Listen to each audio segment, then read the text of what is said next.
할렐루야. 오늘도 하나님 앞에 엎드린 여러분들을 축복합니다. 오늘 하루의 출발을 하나님께 맡겨드리며 예배로 하루를 출발할 때에 하나님께서 여러분들을 도우실 줄로 믿습니다.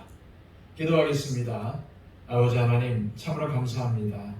하나님께서 우리를 부르셔서 자녀 삼아주시고 이렇게 또 예배 드릴 수 있는 권리를 허락하여 주셔서 하나님께 예배하며 또 하나님을 만남으로 새 힘을 얻게 하심을 감사합니다. 아버지 하나님, 오늘도 우리들 하나님 앞에 있습니다. 또한 하나님 앞에서 살아가려 합니다. 하나님, 우리의 삶을 주관하여 주시고 또한 우리의 삶을 이끌어 주옵소서.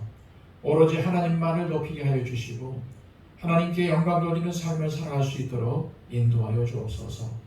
오늘도 성령님을 통해서 세미한 음성으로 우리에게 말씀하여 주실 때에 순종의 사람으로 살아가게 하시고 오늘도 하나님께서 우리에게 주신 은혜로 말미암아 많은 사람들에게 유익을 끼치며 살아갈 수 있도록 도와주옵소서.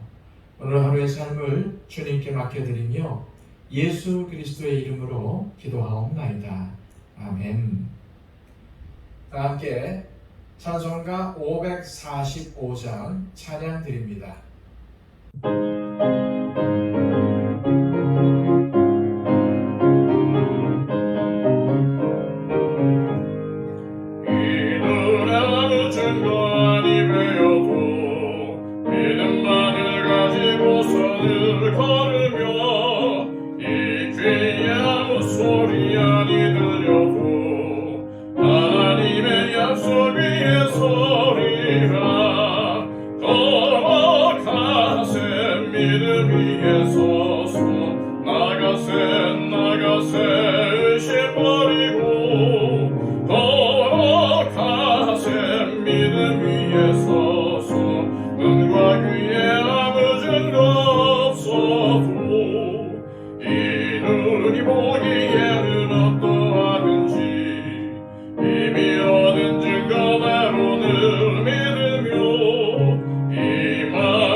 이 시간 우리에게 주시는 하나님의 말씀은 신약성경 갈라디아서 3장 1절에서 14절까지의 말씀입니다. 신약성경 304쪽입니다. 어리석도다 갈라디아 사람들아, 예수 그리스도께서 십자가에 못 박히신 것이 너희 눈앞에 밝히 보이거늘 누가 너희를 꾀더냐? 내가 너희에게서 다만 이것을 알려 하노니 너희가 성령을 받은 것이 율법의 행위로냐 혹은 듣고 믿음으로냐? 너희가 이같이 어리석으냐? 성령으로 시작하였다가 이제는 육체로 마치겠느냐? 너희가 이같이 많은 괴로움을 헛되이 받았느냐? 과연 헛되냐? 너희에게 성령을 주시고 너희 가운데서 능력을 행하시는 이의 일이 율법의 행위에서냐 혹은 듣고 믿음에서냐? 아브라함이 하나님을 믿음에 그것을 그에게 의로 정하셨다 함과 같으니라. 그런즉 믿음으로 말미암은 자들은 아브라함의 자손인 줄 알지어다. 또 하나님이 이방을 믿음으로 말미암아 의로 정하실 것을 성경이 미리 알고 아브라함에게 복음을 전하되 모든 이방인이 너로 말미암아 복을 받으리라 하였느니라. 그러므로 믿음으로 말미암은 자는 믿음이 있는 아브라함과 함께 복을 받느니라. 무릇 율법 행위에 속한 자들은 저주 아래 있나니 기록된 바 누구든지 율법책에 기록된 대로 모든 일을 항상 행하지 아니하는 자는 저주 아래에 있는 자라 하였습니다. 또 하나님 앞에서 아무도 율법으로 말미암아 의롭게 되지 못할 것이 분명하니 이는 의인은 믿음으로 살리라 하였습니다. 율법은 믿음에서 난 것이 아니니 율법을 행하는 자는 그 가운데서 살리라 하였느니라. 그리스도께서 우리를 위하여 저주를 받은 바 되사 율법의 저주에서 우리를 속량하셨으니 기록된 바 나무에 달린 자마다 저주 아래에 있는 자라 하였습니다. 이는 그리스도 예수 안에서 아브라함의 복이 이방인에게 미치게 하고 또 우리로 하여금 믿음으로 말미암아 성령의 약속을 받게 하려 함이라. 아멘. 갈라디아 교회의 성도들은 분명히 예수님을 구주로 믿었습니다. 그러므로 이미 하나님의 자녀가 되었기에 하나님의 백성이 되기 위하여 따로 할례를 받을 필요도 없었고 율법을 지킬 필요도 없었습니다. 하지만 그들 가운데 가난히 들어온 율법주의자들, 거짓 형제들의 미혹에 넘어가 오직 예수님을 믿음으로 구원을 얻는다는 진리를 망각하고 율법을 따르려고 했습니다. 이런 사실을 전해 들은 바울은 강한 어조로 갈라디아 교인들을 책망합니다. 1절입니다. 어리석도다 갈라디아 사람들아, 예수 그리스도께서 십자가에 못 박히신 것이 너희 눈앞에 밝게 보이거늘 누가 너희를 꾀더냐. 바울이 갈라디아 교인들을 향하여 어리석도다라는 표현을 사용한 것을 볼 때에 굉장히 안타까워하고 있다는 것을 알 수 있습니다. 예수 그리스도를 믿음으로 의롭게 된다는 사실을 분명히 알고 있음에도 불구하고 다른 복음을 쫓는 갈라디아 사람들이 너무나도 안타까웠던 것입니다. 예수 그리스도께서 자신들을 구원하시기 위해 십자가에 못 박히신 것이 분명한 사실인데 미혹에 넘어갔다는 것을 바울은 이해할 수가 없었습니다. 그렇습니다. 미혹은 선한 것인지 악한 것인지 쉽게 분별하기 어려운 형태로 우리에게 다가옵니다. 그리고 그것은 우리를 넘어뜨리기 위해 다가오지요. 그런데 더 무서운 사실은 믿음에 관련하여서도 우리에게 미혹이 다가온다는 것입니다. 갈라디아 교회 성도들에게 예수 그리스도께서 십자가에 못 박히셨다는 것은 마치 눈으로 보는 것처럼 확실한 사건이었습니다. 하지만 그들이 이 예수님의 십자가에 대하여 확실한 믿음을 가지고 있을 때 미혹을 받은 것입니다. 신앙이 확고한 사람에게는 더 강한 미혹이 찾아옵니다. 그래서 우리는 늘 미혹에 당하지 않도록 기도로 깨어 있어야 하는 것이죠. 바울은 미혹당한 갈라디아 교인들의 영적 상태를 바로잡고자 4가지 질문을 던집니다. 첫 번째 질문은 2절에 있습니다. 내가 너희에게서 다만 이것을 알려 하노니 너희가 성령을 받은 것이 율법의 행위로냐 혹은 듣고 믿음으로냐. 바울은 여기서 율법과 믿음을 대조시키고 있습니다. 율법은 행위를 통해서 나타나는 것이고 믿음은 복음을 들으면서 시작이 됩니다. 그리고 믿음은 성령님의 역사로 나타납니다. 당연히 갈라디아 교인들은 율법의 행위를 통해서가 아닌 바울이 전한 복음을 듣고 믿음으로 성령을 받을 수 있었습니다. 갈라디아 교인들은 바울이 전한 복음을 듣고 믿음으로 성령을 받았고 그들의 삶의 모습 속에 구원받은 성도의 증거가 이미 나타났습니다. 그들의 구원은 믿음으로 시작된 것이며 율법을 지키는 것은 구원과는 전혀 관련이 없었습니다. 바울은 2절의 질문을 통해서 그들이 이러한 사실을 깨닫기를 원했던 것입니다.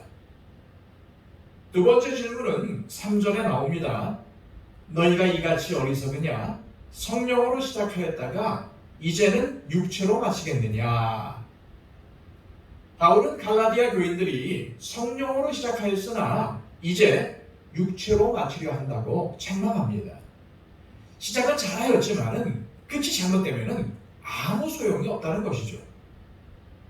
이미 예수님께서 십자가의 대속을 통하여 구원을 완성시키셨음에도 불구하고 이들은 율법을 지킴으로 자신을 구원하려고 했습니다. 세 번째 질문은 4절에 나옵니다. 너희가 이같이 많은 괴로움을 헛되이 받았느냐? 과연 헛되냐? 바울은 바나바와 함께 1차 전도 여행을 할 때에 갈라디아 지역에서 복음을 선포하다가 유대인들로 인해서 큰 고난을 겪습니다. 예수 그리스도의 복음을 전한다는 것 때문에 가진 고난과 모욕을 당했고 바울과 바나바가 떠난 뒤 갈라디아 교인들도 복음으로 인하여 같은 고난을 겪었을 것입니다. 이러한 사실을 근거로 바울은 여러분들이 복음 때문에 유대인들에게 그렇게 고난을 받았는데 왜 이제 와서 유대인의 율법을 지키려고 하느냐는 것입니다. 여러분들이 헛되이 고난을 받은 것이냐고 하는 질문입니다. 네 번째 질문은 5절에 있습니다.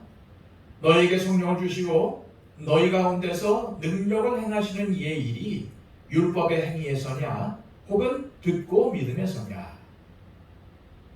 과거 갈라디아 교인들은 구원 밖에 있었으나 하나님께서 그들에게 성령을 주셔서 구원으로 인도하셨습니다. 이것은 어떠한 율법의 행위로서가 아니라 복음을 듣고 믿음으로 이루어진 것입니다. 한마디로 하나님의 은혜로 이루어진 것이죠. 하나님께서는 자신의 행위로 무엇인가를 이루려는 자들이 아니라 오직 하나님을 의지하고 사모하는 자들에게 은혜를 주심을 명심하시길 바랍니다.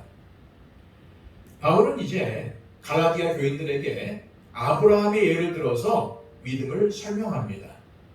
6절에서 9절까지의 말씀입니다. 아브라함이 하나님을 믿음에 그것을 그에게 의로 정하셨다 함과 같으니라. 그런즉 믿음으로 말미암은 자들은 아브라함의 자손인 줄 알지어다.